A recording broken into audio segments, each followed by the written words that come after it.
कुर्बानी का गोश्त 3 दिन तक खा सकते हैं, उसके बाद कुर्बानी का गोश्त नहीं खा सकते। कुर्बानी का गोश्त खाना हराम है 3 दिन के बाद। अस्सलाम वालेकुम वरहमतुल्लाह। कुर्बानी का गोश्त कब तक खाना चाहिए, उसके बाद कुर्बानी का गोश्त खाना हराम है।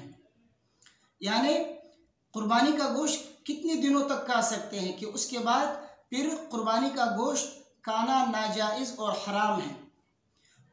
ये सवाल बहुत से लोगों के ज़हनों में आता है, क्योंकि बाज़ लोग ये कहते हैं कि कुर्बानी का गोश्त 3 दिन तक खा सकते हैं, उसके बाद कुर्बानी का गोश्त नहीं खा सकते। कुर्बानी का गोश्त खाना हराम है 3 दिन के बाद।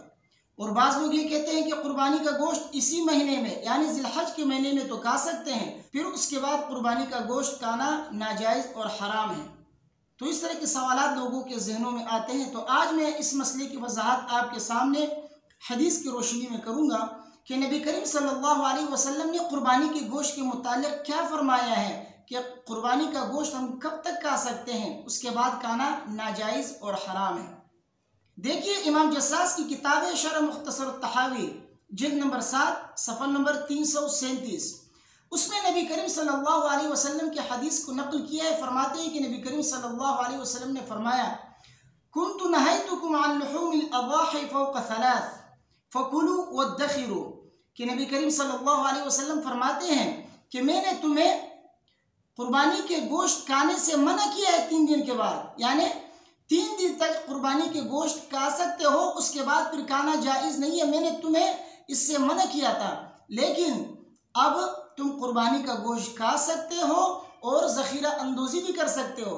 यानी कुर्बानी का गोश्त 3 दिन से ज़ायद भी खा सकते हो। जब तक चाहो कुर्बानी का गोश्त आप इस्तेमाल कर सकते हो। शुरू में मैंने आप लोगों को कुर्बानी का गोश्त 3 दिन तक खाने की इजाज़त दी थी, उसके बाद मना किया था, लेकिन अब आप लोगों को इजाज़त है 3 दिन तक भी खा सकते हो, उसके बाद जब तक चाहो खा सकते हो। कुर्बानी का गोश्त अपने लिए संभाल कर रख सकते हो। तो इस हदीस से मालूम होता है कि कुर्बानी का गोश्त नबी करीम सल्लल्लाहु अलैहि वसल्लम ने 3 दिन तक खाने की शुरू में इजाज़त दी थी, उसके बाद मना किया था, लेकिन बाद में फिर नबी करीम सल्लल्लाहु अलैहि वसल्लम ने इस नहीं को दूर किया और इजाज़त दी बाकायदा फरमाया, फ़कुलू वद्दखिरू, खाओ और ज़ख़ीरा करो अपने पास अपने बाल बच्चों के लिए रख भी सकते हो। तो नबी करीम सल्लल्लाहु अलैहि वसल्लम ने बाकायदा तौर पर खाने की और ज़ख़ीरा अंदोज़ी करने की इजाज़त दी है। तो मालूम हुआ कि 3 दिन तक भी खा सकते हैं, उससे ज़ायद भी खा सकते हैं, ज़िलहज के महीने में भी खा सकते हैं, और ज़िलहज के अलावा किसी भी महीने में कुर्बानी का गोश्त आप इस्तेमाल कर सकते हैं। इसमें कोई मुमानात नहीं है। तो जो बाज़ लोगों के जहनों में ये बात है कि 3 दिन तक कुर्बानी का गोश्त खा सकते हैं, उसके बाद नहीं खा सकते, या ज़िलहज के महीने में खा सकते हैं, उसके बाद फिर इसका खाना मना है, ये बात जो है दुरुस्त नहीं है। नबी करीम सल्लल्लाहु अलैहि वसल्लम ने सराहतन फरमाया है, फ़कुलू वद्दखिरू, कि आप 3 दिन तक भी खा सकते हो, उसके बाद भी आप कुर्बानी का गोश्त अपने लिए संभाल कर रख सकते हो। लेकिन आप लोगों के लिए बताता चलूँ कि बेहतर यही है, मुस्तहब यही है कि कुर्बानी का गोश्त 3 हिस्से करें आप। एक अपने लिए बचा के रखें, अपने बाल बच्चों के लिए बचा के रखें, और एक हिस्सा रिश्तेदारों के लिए रखें, और तीसरा हिस्सा जो है फ़ुक़रा के लिए। तो कुर्बानी के गोश्त के 3 हिस्से करना ये मुस्तहब है। एक अपने लिए रखें, और एक हिस्सा जो है अपने रिश्तेदारों के लिए, और एक हिस्सा फ़ुक़रा और मसाकिन के लिए। तो 3 हिस्से में तकसीम करेंगे, ये मुस्तहब है। लेकिन उलमा ने ये भी फरमाया है कि बाज़ लोग जो है आयालदार होते हैं, बाल बच्चे वाले होते हैं, उनको जो है गोश्त जो है इससे पहले मुयस्सर नहीं होता, महीने महीने उन्होंने गोश्त का चेहरा तक नहीं देखा, कभी गोश्त खाया नहीं उन्होंने।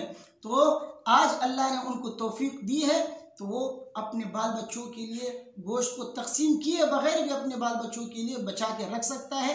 तो उन लोगों को शरीयत ने इजाज़त दी है जो आयालदार और बाल बच्चों वाला है, उनके लिए कहा है कि वो अपने बाल बच्चों के लिए कुर्बानी का गोश्त बग़ैर तकसीम किए हुए, यानी 3 हिस्से किए बग़ैर गोश्त को अपने पास संभाल कर रख सकते हैं।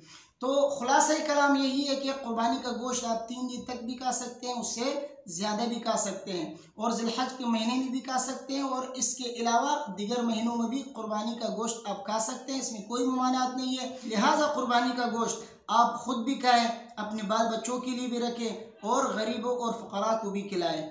मुझे उम्मीद है कि मेरी बात आपको समझ आ गई होगी। अल्लाह तबारक व तआला मुझे और आप सबको अमल करने की तौफीक अता फरमाए। वीडियो को अपने दोस्तों के साथ ज़्यादा से ज़्यादा शेयर कीजिए और मुझे अपनी दुआओं में याद रखिए। अस्सलामु अलैकुम व रहमतुल्लाह।